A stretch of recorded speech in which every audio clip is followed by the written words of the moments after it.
that like button in the next 5 seconds if you're just as excited for the new season as Scuba Jonesy is. Also, I'm giving away a couple Season 3 Battle Passes, and you could be one of the lucky winners. All you need to do is comment down below your epic ID and subscribe to the channel.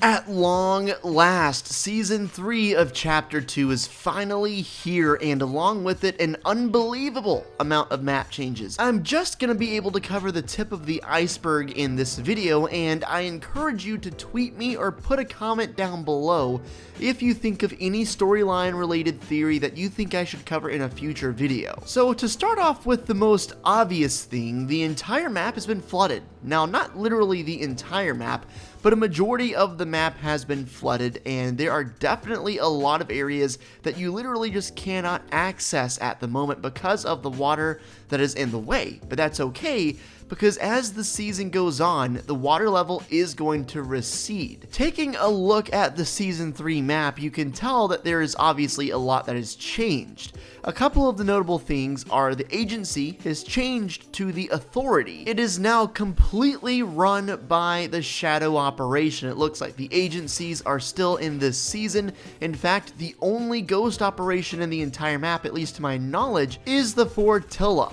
In the bottom right hand corner of the map, we have a new POI called Catty Corner. You've also got new POIs, the Fortilla and Rickety Rig. And here's the part that kind of baffles me about this whole map for Chapter 2, Season 3. The map is basically completely undiscovered when you load into this new season, even places that you might have discovered last season, such as Pleasant Park and Salty Springs. I could get if they were just the new POIs, but literally, almost the entire map has to be rediscovered, which is kind of annoying. Also, as suspected, Fortnite officially revealed the Aquaman skin. This does not come as a surprise.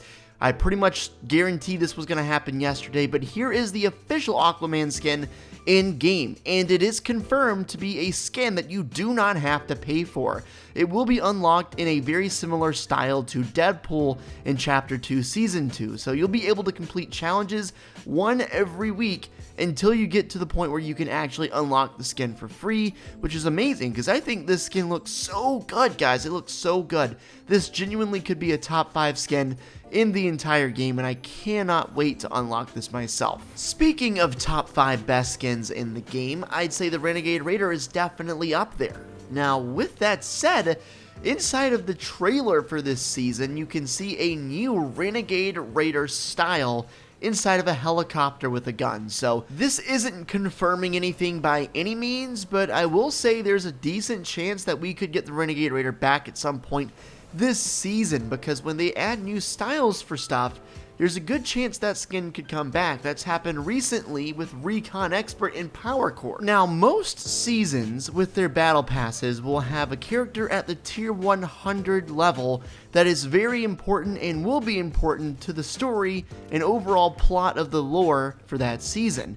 Last season was especially the case with Midas, and most seasons are like that. So what I wanted to do was look at the battle pass, get a look at the tier 100 skin, and see what we can think of. So here we go. At tier 100, we have an extra style for the Fade skin, which you unlock at level 1, called the Masked variant, and it does look very, very cool. Now, the actual tier 100 skin is called the Eternal Night, and there's a very cool feature to her where you can continue leveling up to show off Eternal Night's true colors. Eternal Night looks so much like Ultima Night from Season X. It's kind of funny. Now, there are also a number of really cool skins in the Battle Pass as well. There is one that I think might be my favorite called Kit, which is basically a tiny baby Meowscles that is on this scooter-like thing. I just think that's absolutely hilarious. Another very important skin potentially to the storyline is Jules. You may recognize Jules. She is actually the engineer, aka potentially Midas's daughter or someone very close to Midas, the same girl who was on the picture in Midas's room and who was on the file in the middle of the event on the desk. As we've learned in the past with many seasons before, the battle pass for each season is loaded typically with secrets and very mysterious elements about the season and how things will play out.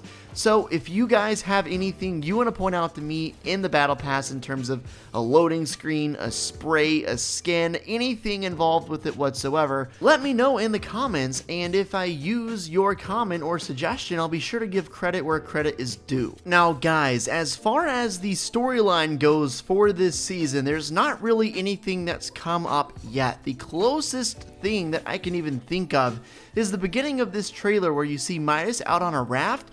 He's swimming away and then he gets eaten by this shark. Fun fact, sharks can actually eat people in this season, which is pretty comical. I don't know if Midas is actually dead or not, because we've seen other people die in trailers like this that have come back, aka my boy Peely, but it makes me wonder why Midas was alone out on that raft all depressed in the first place when this whole flood was basically because of him with his device. I would suspect we would start getting some storyline related info, slight leaks, slight information in about 2 or 3 weeks. I'd say by week 3, we should have at least a little bit of a clue as to what we might be able to expect later in the season. Now, of course, it's going to take a while, as per usual, to actually get any sort of concrete event leak, because, of course, they're going to keep playing all those cards close to their chest until we get far along into the season, like 7 or 8 weeks. Kind of like I said before though, just because there isn't really anything super obvious out right now, doesn't mean there isn't some sort of simple hint, Easter egg, hinting at what's going to happen for later this season as far as the storyline goes. So keep your eyes peeled, look in the Battle Pass, look around the map. Maybe there's some pictures at some of the new places like the Fortilla or the Authority that might be able to tell us or signal what's going to happen. So you guys know the Agent Jonesy outfit that was leaked a couple weeks ago and then of course was used in the device event when you went to that office. It's actually been confirmed to come to the game shortly, and here is the skin in game for itself. This is courtesy of iFireMonkey over on Twitter. This is such a simple yet elegant skin. Jonesy has always been my favorite default, and to see him in a suit like this is awesome, and I think it's a really cool skin. Speaking of Agent Jonesy, we still have so much to wonder and so much to find out about why exactly he was the person that came to talk to us during the event and exactly what affiliation he has with everything that's going on. I wonder if we'll get more of those questions answered this season, but it's not unusual for Fortnite to answer one question and then completely throw 4 more at us, so it's definitely a very interesting situation, but I hope we can find more out about Agent Jonesy and why he was doing the things he was doing soon. There is a really amazing feature that was added this season that's kind of similar to the Maya from last season where, you could create your own Maya.